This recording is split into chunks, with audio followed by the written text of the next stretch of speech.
Pop the top, it's time for a video to drop, and today I am going to be talking about WWE Elimination Chamber 2021, which as of this recording, it happened a couple of hours ago. Now, these are going to be all of my thoughts, my reviews, if you will, so if you want to know more, make sure you stay tuned in this video. But if you are new to the channel, go to that subscribe button today because 1, is absolutely free, 2, you don't subscribe at any point in the future, and 3, we're on the road to 40,000 subscribers. Can this video hit 500 likes? I think it can. And I dare each and every single one of you to comment down below what were your thoughts of Elimination Chamber 2021. Now, to preface everything that I'm about to say, I'm going to be 100% transparent with each and every single one of you. I am not having a good time watching the WWE currently right now. I'm really not into Raw. I'm really not into NXT outside of Dakota Kai and Raquel Gonzalez, and I'm really not into SmackDown. I know that's kind of the opposite of what everybody says right now, but that's just my feelings about the WWE currently. Nothing against the WWE. I mean, that's not really true, but nothing against the WWE. I'm not too big into it, if you will, at the moment, sadly. However, I do love going into pay-per-views with zero expectations, and that is exactly what I did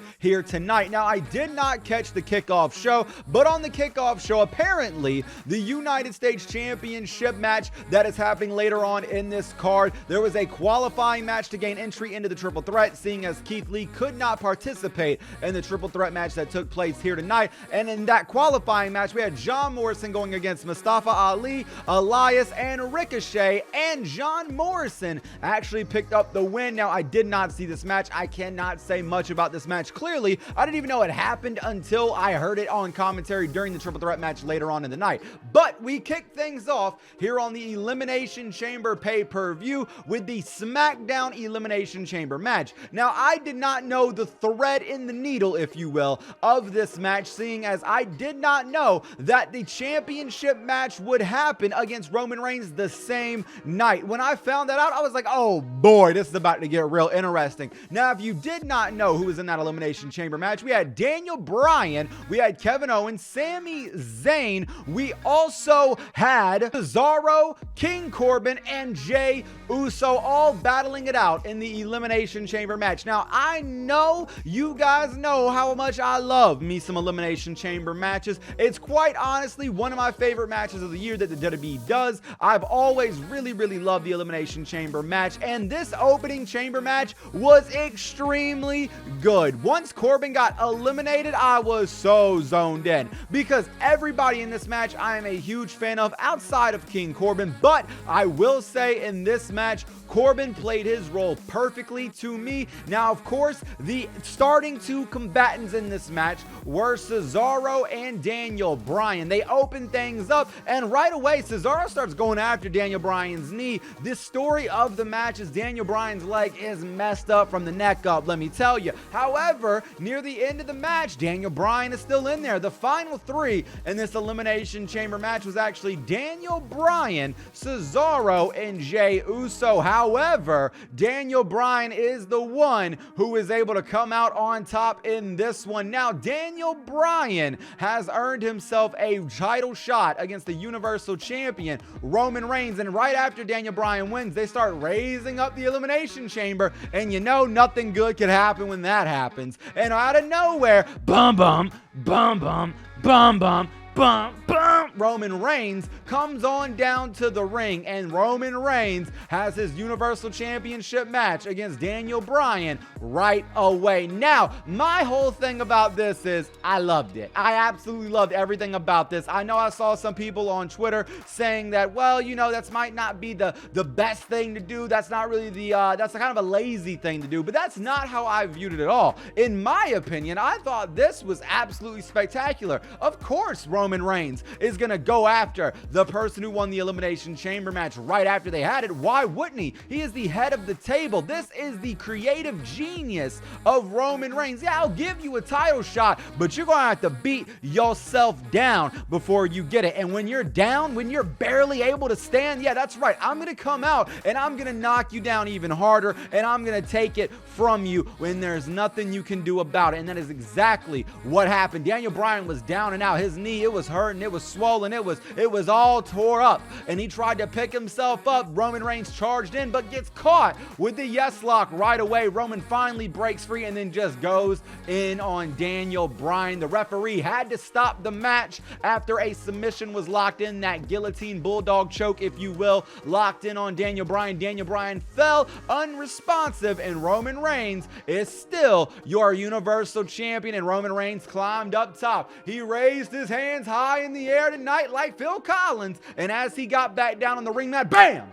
The rated R superstar Edge, the ultimate opportunist, speared Roman Reigns almost out of his boots, if you ask me, and he immediately pointed to the WrestleMania sign, and we now have it confirmed, officially announced at WrestleMania for the Universal Championship. The Royal Rumble 2021 winner, Edge, the rated R superstar, will be going one-on-one with the Universal Champion, Roman Reigns. Now, I told y'all during my Royal Rumble 2021 review video, I would love more than anything to see Edge versus Roman Reigns, and boy, am I strapped in, and I'm ready for that match. I am oh so ready to see Edge go one-on-one with Roman Reigns. I love seeing new matchups for Edge, and this is a great new matchup. Now, if I were booking things, I think it would be really cool if Edge picked up the win and brought back the World Heavyweight Championship on SmackDown, because SmackDown, to me, when I close my eyes, I picture that blonde, long hair. The rated R superstar is there. That is who I picture. It is Edge, and I want him to bring back the big gold, because that, in my opinion, is SmackDown's title. Now, moving forward on the show, we had the United States Triple Threat match. It was between Bobby Lashley, Freak Bobby if you nasty, defending the title against Riddle as well as John Morrison. I wasn't really too big of a fan of this match personally. I thought it was good. I didn't think it was anything too crazy. I'm really not a fan of Riddle picking up the win here. I do not like the fact that he's the United States Champion, but that is besides the fact, because of what happens later on in the night. I understand why Bobby Lashley is no longer the champion. However, I will say this. I would have much rather seen John Morrison become the United States Champion, given what happens at the very end of the night. But who really cares, if you ask me? It's the United States Championship. It's on Monday Night Raw. I feel like the title's going to change hands probably pretty quickly anyways. But nevertheless, there is a new United States Champion, and his name is Riddle. We move forward now to the WWE Women's Tag Team Championship match, where Sasha Banks, the current SmackDown Women's Champion, and Bianca Belair, the Royal Rumble 2021 winner, go up against Shayna Baszler and Nia Jax, defending their championships. Now, I'll be completely honest. Y'all already know how I feel about Nia Jax. I'm not really too big of a fan. However, I will say this. I am extremely excited to see Shayna Baszler and Nia Jax go up against Dakota Kai and Raquel Gonzalez on NXT for those Women Tag Team Championships. I cannot wait for that match. It's quite possibly my most excited match for wrestling for the moment at least, but this match right here, I thought it was good. I thought there were some good moments in it. I really liked when Shayna Baszler was in the ring, going up with Sasha and going up with Bianca Belair. That is a match I really want to see, both of those singles matches. Bianca and Shayna always had great chemistry to me in NXT, and I would love to see them run it back here on the main roster with some singles matches. But the thread that tied this match all together was Reginald came down with some champagne, only the finest of champagne, and gave it to Sasha Banks to use, but Sasha Banks didn't want to use it. No way, no how. She did not want to use that. That ain't how she want to win the tag titles. She gave it back to Reginald, and then Nia Jax just laid her out. 1, 2, 3. Bianca Belair was on the outside of the ring. Kind of feeling a little bad, if you will, the fact that they lost the match. But I mean, I'm curious where this is going to go. Now that we know Edge is going to use the Royal Rumble shot on the SmackDown superstar Roman Reigns, the Universal Champion Roman Reigns, I wonder if Bianca is still going to be going after Sasha Banks. I feel like, to me, that's the big money match for WrestleMania when it comes to Bianca Belair. I think Bianca Belair versus Sasha Banks is absolute money. I also believe Asuka versus Bianca Belair would be money as well. However, However, I just feel with the current standings of the WWE, it seems like Sasha versus Bianca is what they're going to be going with, and I'm all for it. I'm all for Bianca going after whoever at WrestleMania. It could be Io Shirai, banger of a match. It could be Asuka, banger of a match. It could be Sasha Banks, banger of a match. I think it would be absolutely good any way you slice it and dice it. So I'm very curious to see where we're going to go there, because Bianca Belair has still yet to make her decision. Meanwhile, we do know Edge is facing Roman Reigns at WrestleMania. And now we get onwards to the main event of the evening. Drew McIntyre defending the WWE Championship in the Elimination Chamber match. We had Drew McIntyre, Randy Orton, Jeff Hardy. We also had Sheamus. We also had, see, that's the issue with Monday Night Raw. There should be no, I should know exactly who was in this match, but I don't. And it's a very, very sad thing. AJ Styles was also in this match. And last but not least, Kofi Kingston was also in this match.